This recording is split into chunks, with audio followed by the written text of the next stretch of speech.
जय जगन्नाथ श्वेता किचन को स्वागत। आज चलंतु बनैबा कुरकुरे मोमो। प्रथमे गोटिए डो बनैबा। ता पाई मैदा 2 कप, लूण हाफ चामच, रिफाइन ऑयल 2 चामच देई भल भाबरे मिसाई नेबा। एबे एथिरे अल्प अल्प पानी देई कि गोटिए डो बनैबा। डो अल्प हार्ड करिकी चकटिबे। बेसी हार्ड कि बेसी सॉफ्ट करिकी चकटिबेनी, नहेले मोमोर पतला बेस बेली हबनी। देखंतु सबु मैदा एकाठी होईगलानी। एबे याको 1 ରୁ 2 मिनट चकटी नेबा। देखंतु डो रेडी होईगला, अल्प हार्ड होईछि। डो सुखी न जिबा पाई अल्प ऑयल देई लगेई नेबा। एबे याको गोटिए बाउल साहाଯ୍ୟରେ घोड़ेई 15 ରୁ 20 मिनट जाए रखिबा। तापरे मोमोर स्टफिंग बनेइबा पाई गोटिए पेन को गरम करिबा। रिफाइन ऑयल 3 चामच देबा। तापरे काटिकी रखिथिबा रसुण ओ कंचा लंका को देबा। अल्प भाजी नेबा। देखंतु मु एठी गाजर, कैप्सिकम, पियाज, पत्र कोबीरु अल्प अल्प नेई छोट छोट करी काटी नेइछि। एबे पियाज, गाजर, पत्र कोबी कटा को देई अल्प समय भाजी नेबा। तापरे कैप्सिकम को देबा। पुणी 2 ରୁ 3 मिनट ही भाजिबे।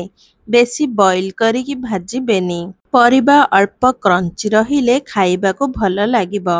एबे एथिरे धनिया पत्र को देबा, भल भाबरे मिक्स करि नेबा। तापरे पनीर को चकटी एही परी गुंड गुंड करी देबा। भल भाबरे मिसेइबा। गोलमरीच गुंड हाफ चामच, सोया सॉस 2 चामच देई भल भाबरे मिसाइबा। गैस रो फ्लेम को ऑफ करिबा। तापरे लूण देई गोलाई नेबा। देखंतु मोमोर स्टफिंग रेडी होईगला। एबे गोटिए बाउल को बाहर करी रखिबा। डो उपरो बाउल को बाहर करी अल्प चकटी नेबा। तापरे छोटो छोटो बॉल बनाइबा पाई छिंडाई नेबा। तापरे बॉल छोटो छोटो बनेइबा पापुली साहाଯ୍ୟରେ। तापरे मैदा बॉल गोटिए नेई अल्प मैदा देई पूरी परी बेली नेबा, किंतु पतला करी बेलिबा। देखंतु मु देखाई नेउछि। एही परी पतला करी बेलिबे। सेंटर टी मोटा रखिबे, साइड जाक पतला रखिबे। एही परी सबु बेली नेबा। मैदा अल्प स्प्रेड करी मोमो कभर गुडी को रखिबे, नहेले परस्पर सह लागी जिब। तापरे मोमो स्टफिंग को चामच रे देई कभर उपरे रखिबा। तार चारिपटे पानी लगाई नेबा। तापरे मोमोर शेप देबा।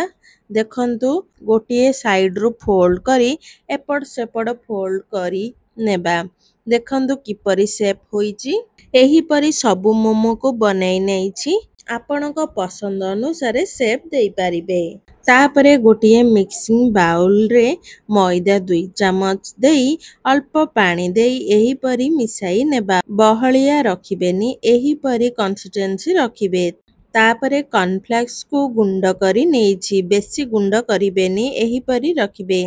तापरे मोमो को नेई बेटर भितरे डिप करी कॉर्नफ्लेक्स रे कोट करी नेबा। भल भाबरे एही परी सबु मोमो करी नेबा।